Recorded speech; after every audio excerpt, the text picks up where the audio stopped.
What's poppin', y'all? It's your boy Pee Wee the Plug. I'm back another day, another upload. Y'all know we locked in all December long, so make sure you hit that like button for me. And if you're new and you enjoy this type of content, make sure you subscribe. Today, we're going to give out more flowers. This time to somebody that's on my team. Y'all know if you follow this channel or been following for a while, I very rarely talk about my favorite team, the New York Knicks. I just enjoy being an analyst that can cover the NBA and not always have to find a way to get back to my team, because obviously when you are a fan of something or someone, there can be a small bias, opinion, or thinking when you're assessing your team. I try my best to disconnect as much as I can, but you know, human nature is going to be human nature, and there's going to be somewhat of a bias kind of tint to it, as much as you try not to have it. So most of the time, we stay away from the Knicks just a little bit until we have to talk about them. Today is a time where I think we have to.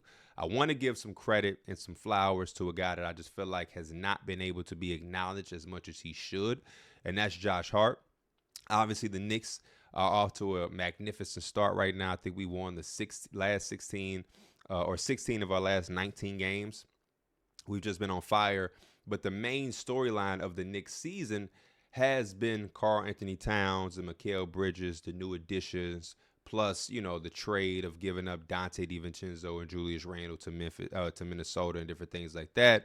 And then you have the other storylines around the NBA, which kind of have clouded and not allowed a guy like Josh Hart and a few others around the league to not necessarily get high praise when you look at the standings and see the Bucks when they were struggling, the Philadelphia 76ers at the bottom of the standings, and all of the turmoil going on over there, whether it's Kawhi Leonard and him not coming back, and now the Jimmy Butler rumors. There's been so many different storylines around the NBA, and that's why I have felt responsible to make this video so we can have Josh Hart getting some type of love and credit. And before we dive into the exact statistical things that he's doing on the floor, I just want to give Josh Hart some credit as well too, because he's a part of this new movement in the NBA where I think role players and their value are now going into a new direction. It's been at an all-time high the past decade or whatnot, but I feel like even more now it's continuing in that direction. It's going up and up and up, and we're about to see a new standard in the NBA and around the league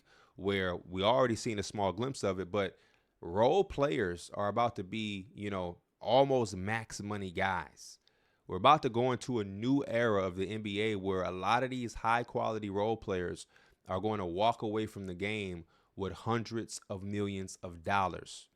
Hundreds of millions of dollars without ever being all-star level players. That to me is something that normally has not been, you know, a thing. And, you know, we really just haven't seen that. Any of those guys that have made that type of lucrative money have been guys that have been at least a one-time all-star. And I think we're going closer and closer into that direction. I think franchises are paying a lot more attention around the league. And you're starting to see teams and organizations focus on chemistry, continuity, and they'll rather pay a guy who may not be an all-star but may bring a certain value and importance to their team. They said, we'll max him out and keep our chemistry versus trying to go get a big three. Because the last time we've seen a big three work was like the LeBron James Heat. And, you know, we can't call the Warriors a big three because that was really the Fantastic Four to a certain degree. But we're starting to see teams stray away from trying to get all of these stars and just put them on one team and saying, hey, who fits where? Where's the chemistry, and how much do these guys complement each other on the basketball floor? And if we can get that in our roster, we'll use our money on our guys versus trying to go out here and just put 3 all-stars on one team and saying it'll work out. Because we're seeing Phoenix. We're seeing what happened in Brooklyn. Though Kevin Durant stepped on the line, we're seeing the results of that. The Los Angeles Clippers with Paul George, Kawhi, and going to get Harden and Russell Westbrook. We're seeing the results.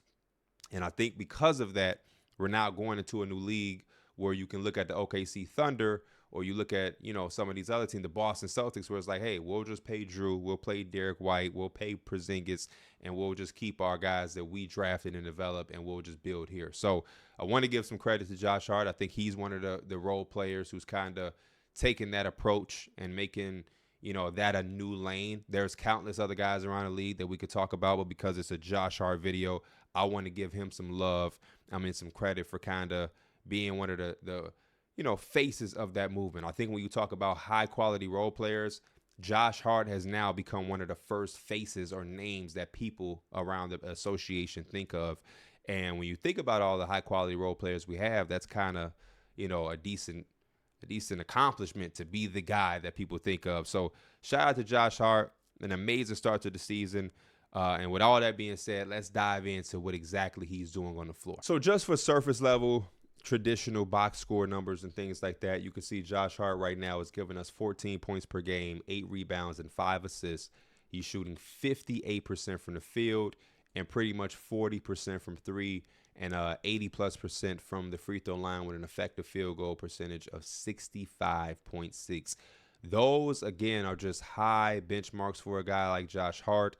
You see the points per game, not necessarily the career high because he had 15 here in 54 games in the year that he got traded. But overall, he's never, ever performed at a level like this. 58% from the field. That's almost big man numbers right under it. And then again, 40% on 6 attempts. It's just you can't really ask for much more. And when you realize and understand all of the other things he's given you, like being a menace on the glass, getting these 1.6 offensive rebounds, though it may not seem like a lot, a rebound and a half on the offensive side of the glass is extremely important. And like we saw on Christmas, he finds a way to get the ones that mean the most. Some guys just go and crash the glass, and extra possessions are always good. But Josh Hart is the guy that goes into the trenches to get the offensive rebound to secure the game, or gets the offensive rebound that allows us to have another chance or another opportunity to tie a game and send it to overtime or whatever. He's always in the mix of that. And again, as a Knicks fan, I understand the heart and soul type of mentality that he brings to the table. And that's why when the trade went down, as much as I love Dante DiVincenzo, I was very surprised at some of the Knicks fans that had the gripe that they had, because my reaction was more so like, damn, it sucks to see you leave based off of the basketball you just played for us. But we're getting Karl-Anthony Towns. And we still have Josh Hart. That's my main thing. The way people felt or feel about Dante DiVincenzo as Knicks fans is how I feel about Josh Hart. I would have probably flipped some shit over if Josh Hart was a part of that trade. Because to me, he means to the team what people perceive Dante DiVincenzo to mean. You know what I mean? And it's not to diminish Dante DiVincenzo at all, because I've been a big Dante DiVincenzo fan before he even got to the Knicks. And we all know he's been banged up and hurt, but in the small spurts that I've seen him with the Bucks and a little bit with the Kings and the Warriors, I was thoroughly impressed and always have loved his game. And he took it to a way crazier height in New York for sure, which really made me like a diehard Dante DiVincenzo fan. But I still never looked at him and thought that he was more valuable than Josh Hart. To me, it's always been Jalen Brunson, and then right below Jalen Brunson is Josh Hart. And for a split second, in that playoff run during last year, there is an argument for Hart to be second behind Brunson as far as impact and the value of helping us be as good of a basketball team that we are and that we was. That's the only guy that I felt you can argue against Josh Hart was Hart. Isaiah Hartenstein was phenomenal. We miss him so damn much. Like, when people talked about the start that we had to the season, to me, we had some issues defensively and we needed more from Mikal. But I looked at the success and didn't say, hey, it's because of this trade. It was more so we lost our center. We lost him for $30 million to the Oklahoma City Thunder, and that was just a bullet we were going to have to bite because we didn't have the luxury of being able to pay or match that money, and you can't be mad at Hart for leaving. The other thing I want to look at with Josh Hart is just his shot profile, understanding the role player that he is, playing next to a guy like Jalen Brunson and now playing next to a Karl-Anthony Towns and even a Mikal Bridges and OG Anunoby. All of these guys are, by default, higher on the priority list offensively. And when you understand that and you're able to look at his overall shot profile, you walk away thoroughly impressed, right? 63% of his shots are two-point shots, and then around 37 to 40% is from the three-point line. And I think that's as good of a balance as you want from a guy like Josh Hart, who's never going to be a guy that you're, putting the ball in his hands and telling him to create something out of nothing.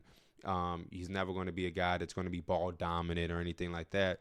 This is the type of balance that I think most teams want from their supporting cast, wings, and forwards. 60-40 split is damn near perfect. And then when you look at the type of shots and everything that's going on, the catch and shoot attempts, 30%. Obviously, majority of these are threes, and he's shooting almost 40% on catch and shoot threes. He's also taking a small, decent, healthy amount of pull-up shots, which you appreciate with his aggression. And this is one of the things that I feel like this year, and even a little bit last year, has been an underrated part of his game. There is times where, for whatever reason, Josh Hart will have the ball at the end of a shot clock and is able to make something happen. You know what I mean? He always finds a way to make big plays. And this particular year, his mid-range shot has been phenomenal. And it's been falling, whether it's short mid-range, long mid-range, everywhere his shot has been able to fall in. And he's doing a hell of a job there. And even on some of these pull-up threes, he's shooting 45%. Only 20 attempts. You know what I mean? Only 20 attempts, nothing out of this world, but still 45% on pull-up threes for Josh Hart and his amazing mark. And then again, less than 10 feet, he's shooting 74% from the field. That is big man type numbers. This is a guy who's 6'5", 6'4".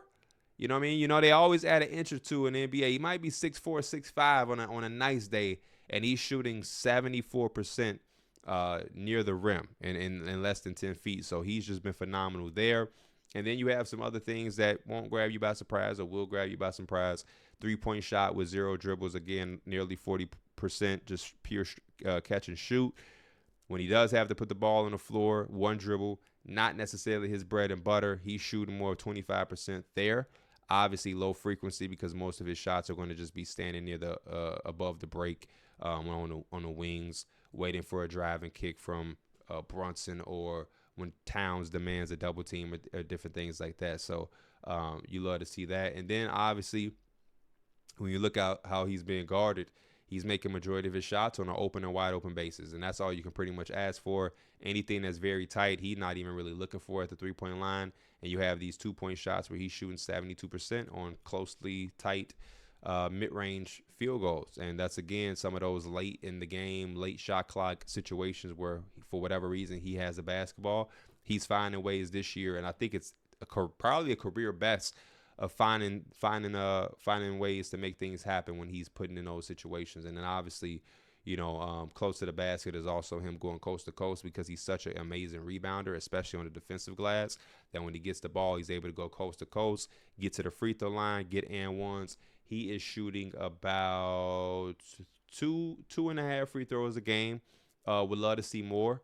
But obviously Josh Hart, like I said, has just been a monster. And then when you look at his accuracy, again, you cleaning the glass, he's almost picture perfect, man. The only thing he's not thriving at right now is the corner three. He is 8 of 30 at 27% in the 8th percentile of corner 3-point shooting. But you remove that, and this is almost as perfect as you can get from a role player as far as the shooting and the accuracy. 39% from 3 overall.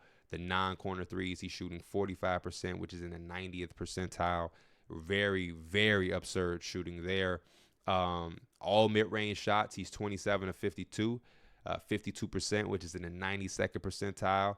And then again, long mid-range shots, he's shooting 8 of 14 at a 57% clip, 90th percentile. And long mid-range shots are 15 feet and inside the 3-point line. 14 feet, inside the 3-point line. So some of the shots that a lot of the analytical driven teams are not wanting to see you take, Josh Hart is making them. And then short mid-range, again, getting closer and closer to that basket. The field goal percent goes up. He's shooting 50% there at the 85th percentile. And then at the rim, 77% at 91st percentile. And his effective field goal percentage at 65%, which I mentioned earlier, is in the 97th percentile. So, again, Josh Hart, career year, career shooting. Not much that he's not doing right now offensively on the basketball floor. When it comes to shooting the basketball, you can pretty much give him the ball anywhere in the court, and he's pretty much money. This isn't light work, y'all. A lot of this is majority 80 percentile and up Majority of this is 90 percentile and up, 97, 91, 92, 90, 90. He is really, really, really killing it. And at some point, I have to believe that he's going to start to knock down these corner three-point shots at a smaller, boost. Even if it isn't 45% or anything crazy like that, it should at least be 34%. It's the easiest shot in the game.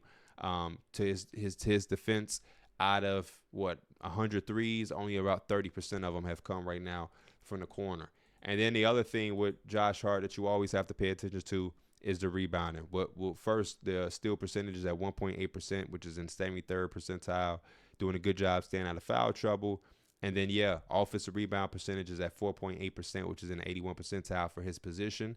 And then the defensive rebounding percentage at 17.2% is in the 99th percentile. And as you can see, that's a trend that has always been there for him throughout his career. And then the other rebounding numbers are just from the free throw line. It's real tough to get offensive rebounds for the free throw line, but he's doing a good job of getting a defensive rebound. So Josh Hart, you talk about impact, it's all there. I'll even go to basketball index, b-ball index. They do a really good job of contextualizing all of this stuff, and you can see it in front of you. There's just not much that he's not giving the Knicks right now. Matchup difficulty is not there because obviously on most nights the Knicks are going to go with OG and Mikal Bridges as their two primary defenders. And so Josh Hart isn't going to have to worry about guarding the Jason Tatums and Donovan Mitchells of the world, but he does give them defensive positional versatility. Guarded defensive matchups. He's spending a lot of times on wings. Obviously, the shooting guards, power forwards, and small forwards are taking up a big collection of what he's doing. Guarded playmaking talent, it's cool. Guarded offensive involvement, cool. Nothing out of this world because obviously he plays a smaller role on the offensive side for us. Rebounding is always going to be in the high percentiles and grading out well for him. No secret there. Free throw percentage a B. Overall shooting an A. Shot quality is a B. Shout out to his teammates for being able to be, incredible shot creators and draw so much attention for him to be able to get really good looks on a consistent basis. Self-created shot making efficiency. It's in the 98th percentile, man. It has to be those mid-range jumpers. It has to be. And then its off-ball shot making is in the 89th percentile. True shooting, 94th percentile. Effective field goal, 93rd percentile. Points per possession, 92nd percentile for Josh Hart right now. This has to be career high numbers in all of this type of efficiency.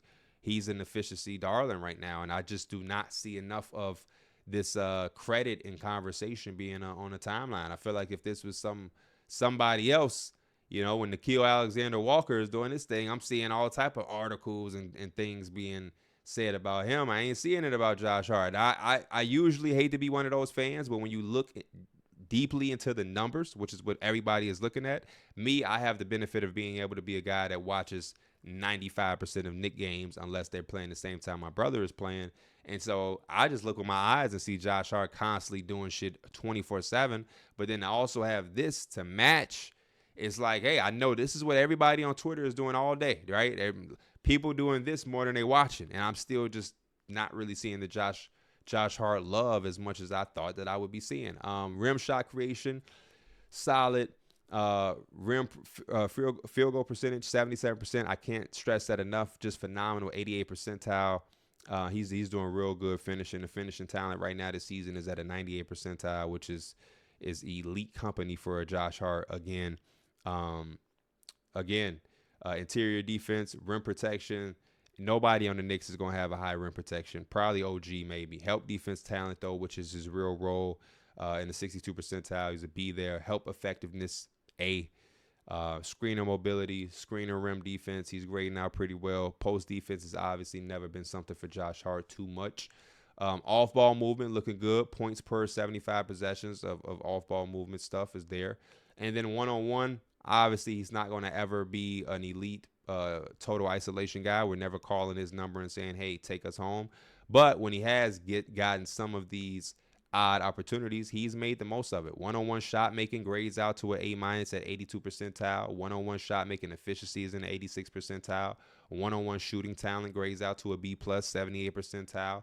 Mid-range talent is looking really good. Mid-range shot creation could be better. He's no DeMar DeRozan, but he's as efficient as you can get. His pull-up talent, they're saying, is in the A-.